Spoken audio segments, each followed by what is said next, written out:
Bonjour à toutes et à tous, bienvenue sur le 12h45, voici le sommaire. La concurrence des produits importés continue de faire rage au Bénin, notamment sur le marché de l'ameublement. L'achat des meubles usagés importés a pris le pas sur les meubles locaux avec d'énormes manques à gagner. Depuis quelques mois, on constate la hausse des prix des engins à 2 roues au Bénin, une situation préoccupante pour les Béninois qui ne s'explique pas cette flambée. Quelques citoyens apprécient. Enfin, ce sont de véritables poumons pour la planète Terre. Malheureusement, les océans sont aujourd'hui sous une menace sans précédent du fait de l'action humaine avec de graves conséquences sur les activités économiques des femmes.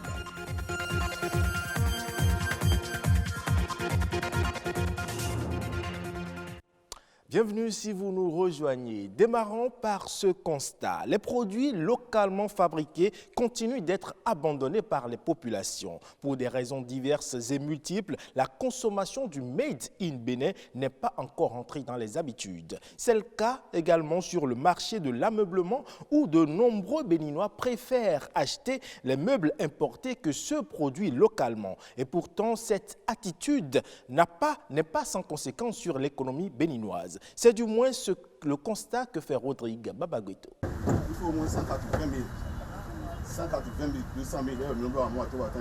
Isidore est menuisier et est à ce jour dans sa 47e année de profession. Un métier qui aujourd'hui lui laisse un goût de plus en plus amer et pour cause, la préférence des Béninois pour les meubles usagés importés. On ne vend plus comme on le devrait. On est obligé de revoir les prix à la baisse. Depuis que j'ai commencé ce métier, on vend les lits entre 25 et 30 000 et c'est toujours au même prix actuellement. Si c'est trop, c'est 40 000. À quelques encablures de son lieu de vente, nous retrouvons Armand. Son atelier de menuiserie est aujourd'hui côtoyé par un stand de vente de meubles importés. Les Béninois n'aiment pas consommer du local, ils préfèrent les importer. C'est son constat. Tout ce qu'ils ont amené là, c'est ça qui va finir d'abord, avant que les clients vont commencer par demander qu'est-ce que tu as ici, qu'est-ce que tu as là. Si leur truc ne finit pas, ils ne viennent pas ici. Or, les importés ne durent pas comme ce que nous fabriquons. Les meubles usagés importés, ils proviennent pour la plupart d'Italie, de France ou même d'Allemagne. Les gens d'ici n'ont pas, ils travaillent, mais ils n'ont pas assez d'instruments pour renchérir, pour mettre ça propre comme le client le veut. Mais si par contre, ça quitte là-bas pour venir maintenant. Les gens s'intéressent directement à l'esthétique de la chose et ils paient directement. À Cotonou, les vendeurs de ces meubles sont de plus en plus nombreux et laissent au sein de la population diverses appréhensions. Les meubles importés, moi j'aime ça. J'aime pas parce que c'est exposé aux intempéries, la poussière. En plus, c'est mis au bord de la voie. J'imagine quand il pleut, comment ils s'arrangent à ramasser tout ce nombre de fauteuils qu'il y a dehors.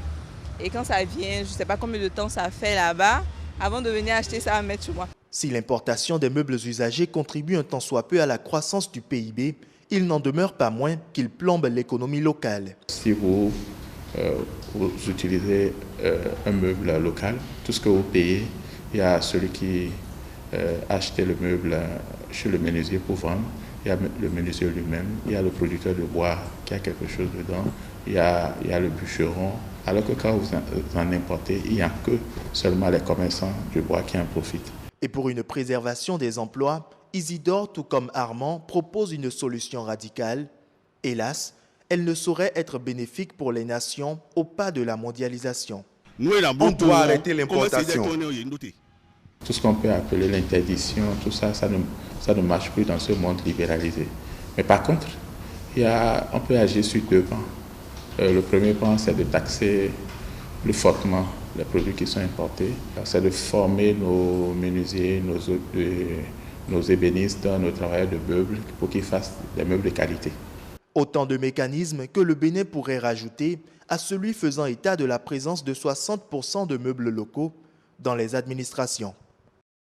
C'est le moyen de transport le plus utilisé au Bénin et presque chaque ménage en dispose. Vous le savez sans aucun doute, ce sont les engins à 2 roues. Cependant, depuis quelques années, le prix de ces engins à 2 roues a connu une hausse, une augmentation qui inquiète. Quelles sont donc les raisons de cette flambée des prix des motos? Les réponses dans ce reportage signé Edwige Agossou et Joseph Bonke-Totou. Je suis venu prendre une moto. J'ai vu que ça a pris de prix. Comme ce jeune homme, beaucoup de Béninois sont confrontés à la flambée du prix des engins à 2 roues. Il faut débourser toute une fortune pour s'offrir une moto aujourd'hui au Bénin. En 2017, c'était à 380 400 000. Mais aujourd'hui, présentement, on vend ça à 450 000. Il peut vendre ça aujourd'hui à 400 000. Demain, il va vendre ça à 450 000. Le prix des motos passant pratiquement du simple au double, les revendeurs essaient de justifier le phénomène. Le gouvernement a demandé que les motos neuves soient vendues avec les plaques en même temps. C'est ça qui fait que ça a augmenté. Non seulement ça, l'association des vendeurs, des revendeurs, disons, des motos, eux-mêmes s'associent, ils augmentent. Il y a beaucoup de facteurs qui jouent sur le prix, la flambée du prix des motos. Donc, premièrement, il y a si les matières premières, si les Blancs, les Chinois là-bas, si les matières premières font truc là, augmentent de prix, ils augmentent le prix par moment. Après ça, le dollar, la fluctuation du dollar. Si le dollar augmente les prix des motos, ça s'ajuste forcément. Après ça, il y a la fret. Des fois, la fret, le transport là, ça augmente par moment. Quand ça augmente, ça joue forcément aussi sur le prix des motos. Quatrième facteur, il y a 2 ans, l'ajustement du prix des motos et des frais de plaque. Compte tenu de l'importance des motos dans la mobilité de l'homme, les Béninois font des pieds et des mains pour en acheter quand bien même le coût devient de plus en plus exorbitant. Ça a pris de prix, parce que c'est un moyen de déplacement qu'on doit utiliser. Ils sont obligés de payer parce qu'ils sont dans le besoin, ils doivent payer. S'il est évident qu'acheter une moto est une nécessité, il serait aussi assuré que la fixation des prix à la vente se fasse dans un cadre réglementaire. Au cours des années, les activités humaines menées dans les océans et à proximité ont augmenté de manière exponentielle, entraînant de graves conséquences pour l'état de l'environnement marin. Les scientifiques constatent que les changements sont plus importants, plus rapides et que la santé des océans se dégrade plus rapidement que prévu, ce qui a un impact important sur les activités économiques menées par les femmes. L'enjeu désormais est la place des femmes dans la gestion des océans. Suivons cet océanographe Zachary Sow.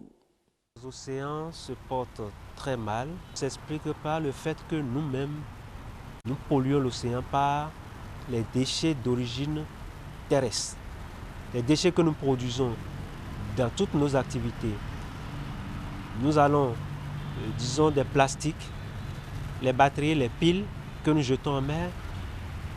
Même si ce n'est pas directement en mer que nous jetons, disons dans nos lagunes, dans nos lacs, et plus précisément dans le chenal. Nos océans sont vraiment en danger. C'est pourquoi il faut qu'aujourd'hui, tout le monde participe à la préservation de l'océan en gérant au mieux les déchets que nous utilisons, les déchets que nous générons. Les femmes doivent être impliquées davantage parce que si nous prenons les femmes disons intellectuels par exemple, c'est-à-dire ceux qui ont des diplômes pour pouvoir exercer une activité, nous en avons très peu dans les activités liées aux travaux de la mer, c'est-à-dire les océanographes femmes, il en existe très peu, mais par contre, nous avons les mareyeuses, c'est-à-dire les femmes qui traitent les produits halieutiques post-capture. Nous avons ces femmes-là qui sont là pour pouvoir traiter les produits et les mettre sur le marché. En général, il faut voir seulement notre berge lagunaire si vous allez à Dantokpa aujourd'hui. Et tout ça là, ça rentre dans la mer. Donc, si nous continuons ainsi à jeter les déchets, disons, dans nos plans d'eau intérieurs et dans les lagunes, ça veut dire que nous finirons vraiment par ne plus exister. Parce que si l'océan disparaît, ça veut dire que nous, si notre vie est hypothéquée, nous risquons de disparaître aussi. Direction la Côte d'Ivoire où de nombreux agriculteurs expérimentent une solution numérique pour booster leur rendement. Une option du gouvernement ivoirien pour allier agriculture et innovation technologique. Reportage. Nous sommes au quartier Glokwa, dans la commune de Yopougon. Ici, le jeune Ayérébi Serge, agri-entrepreneur, met en valeur une petite parcelle de terre. À ses débuts, Serge rencontrait énormément de difficultés. Mais depuis, il s'est accommodé aux solutions numériques pour la gestion de sa parcelle. Il y a eu un problème d'arrosage. À quel moment il fallait arroser les plantes et quelle est la quantité d'eau qu'il fallait, quelle est la quantité d'engrais qu'il fallait, quelle dose il fallait. Ce boîtier noir, en plein cœur de la parcelle de Serge, est un capteur connecté basé sur Internet qui utilise l'intelligence artificielle. Toutes les informations relatives au diagnostic du sol, au suivi, au niveau d'arrosage et de dose d'engrais, ils sont numérisés et transmises à l'agriculteur via sa plateforme personnelle sur Internet ou par SMS en langue locale. Pour acquérir cet équipement, Serge devrait débourser la somme de 150 000 francs CFA. Mais un mode de paiement souple lui a été proposé. Étant donné que je suis un petit agriculteur, je paye 2 000 francs par semaine. Ce capteur couvre une superficie d'1 hectare et est renouvelable tous les 4 ans. Mais ce matin, une panne technique le rend inutilisable. Serge fait appel à la start-up conceptrice de l'équipement. On a constaté que vous n'arrivez pas à recevoir des données. Parce que je dis normalement c'est un jour vous devez recevoir des données. Parce que vous devez prendre chaque 2 jours. Le boss de la start-up, c'est lui. Âgé de 25 ans, Alex Nomel est titulaire d'un master en système réseau informatique. Depuis 1 an, lui et son équipe ont conçu cet équipement afin d'aider les agriculteurs à réussir les transitions technologiques et numériques. Le capteur permet de faire un suivi des plantations. Lorsqu'on parle de suivi des plantations, c'est permettre à l'agriculteur de suivre sa plantation durant l'itinéraire culturel, donc depuis la semence jusqu'à la récolte. La panne semble plus sérieuse. Alex retourne à ses bureaux pour résoudre le problème technique. Ici, nous sommes au Dokui, dans la commune d'Abobo. Pour des contraintes financières, Alex et ses amis squattent un bureau annexe d'une université privée. Comme nous savons que notre pays n'a pas un grand taux de couverture au niveau du réseau Internet, du réseau data, nous avons opté pour le GSM. Il y a 1 an, cette start-up a été repérée et mise au devant de la scène lors d'une compétition nationale qui oppose chaque année des talents en développement d'applications pour valoriser l'agriculture ivoirienne. Pour multiplier ces initiatives, le gouvernement et la Banque mondiale ont lancé le projet de solutions numériques pour le désenclavement des zones rurales et de l'e-agriculture. On avait le choix, en faisant ce projet, entre acheter des applications toutes faites ou permettre aux jeunes Ivoiriens de contribuer au développement en développant des applications qui sont adaptées à notre milieu. On a opté pour tendre la perche aux Ivoiriens, aux jeunes, pour qu'ils développent des applications. Les initiatives conduites par de jeunes développeurs dans le domaine de l'agriculture se font de plus en plus nombreuses. C'est un concept qui a commencé à prendre en Côte d'Ivoire et vous savez, quand les Ivoiriens s'emparent de quelque chose, ça va vite.